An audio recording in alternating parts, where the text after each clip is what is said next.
പുതിയാപ്പിള പോകാൻ വേണ്ടി മണവാട്ടിയുടെ വീട്ടിലേക്ക് അണിഞ്ഞൊരുങ്ങി വരുന്ന ഒരാള് മഹാനായ അബൂ ഹൈതമ റളിയല്ലാഹു തആല അൻഹു പുതിയാപ്പിളായിട്ട് വന്നതാണ്. മണവാട്ടിയുടെ വീട്ടിൽ വന്ന് നോക്കുമ്പോ മനോഹരമായ പന്തല് കെട്ടി അലങ്കരിച്ചു വച്ചിരിക്കുകയാണ്.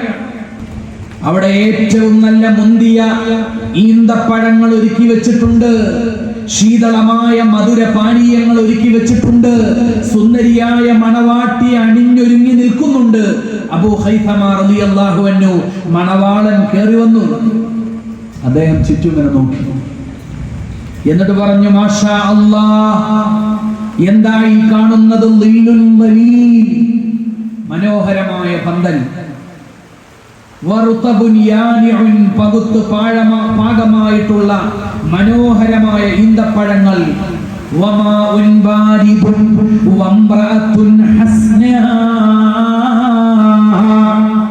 ശീതളമായ പാനീയങ്ങൾ, സുന്ദരിയായ എന്റെ മണവാട്ടി.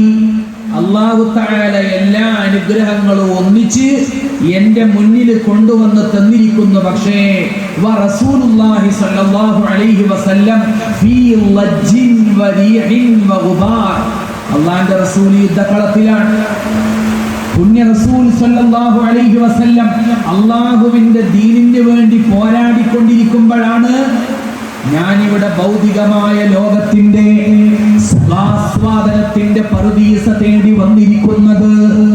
ഹാദാ വല്ലാഹി ലൈസ ബിഖൈർ.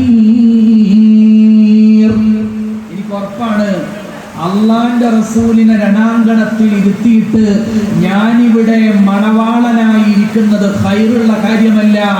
പുതിയാപ്പളയുടെ കുപ്പായം അഴിച്ചു വെച്ചിട്ട് യുദ്ധക്കളത്തിലേക്ക് ഓടിപ്പോകുന്ന അബൂ ഹൈതമ റളിയല്ലാഹു തആല അൻഹു. അല്ലാഹുവിന്റെ ദീനിന് വേണ്ടി പോരാടുന്നവരുടെ ലോകം.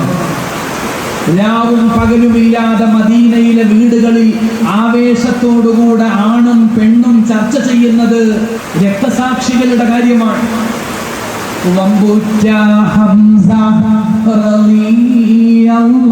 ചാടി